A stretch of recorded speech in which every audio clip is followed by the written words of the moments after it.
Yesterday, the UIL made some big changes to the formats of sports like soccer, basketball, volleyball, and baseball. They'll now be splitting the classifications into two separate divisions, similar to football. So I sat down with Brandon Ogden of the Tyler Paper and Coach Branch of White House for their thoughts on the changes. Anytime you increase the chances of winning a state title and being called a champion, I think that motivates you more. The new UIL classification changes go into effect August 1st.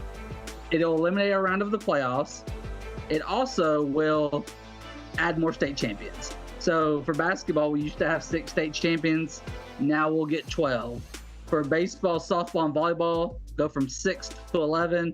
And soccer will go from 3 to 6. And so, yesterday you saw a lot of reactions like, oh, we're watering it down. Well, football's been doing this. Once the top 4 teams advance to the playoffs, the schools with the largest enrollments will compete in Division I bracket, and then the other 2 in Division II.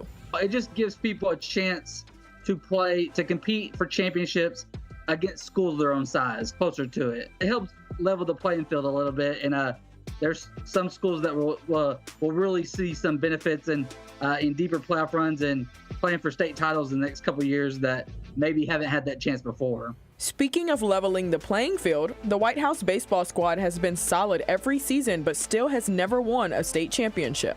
Would have affected us with our matchup in the playoffs, first of all.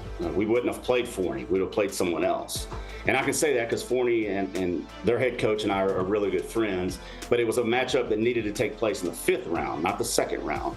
But that would have changed our opponent, which could have changed our path to possibly going further and further and further. So yeah, it would have affected this season right off the bat. So, but that's okay. I mean, that it is what it is. But this moving forward for us, this could be good, but it could make no impact. It's all about matchups in baseball. So it's a little bit different than other sports. It's about matchups. The best pitcher in the state or the best 2 pitchers in the state could be on a small school team.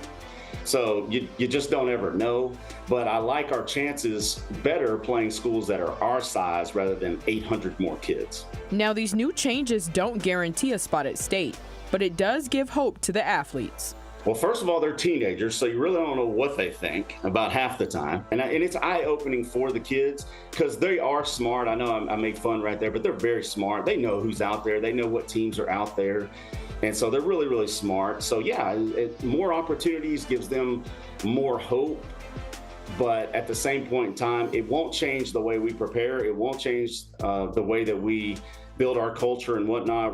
We're still going to go full steam ahead and see what happens from then on out.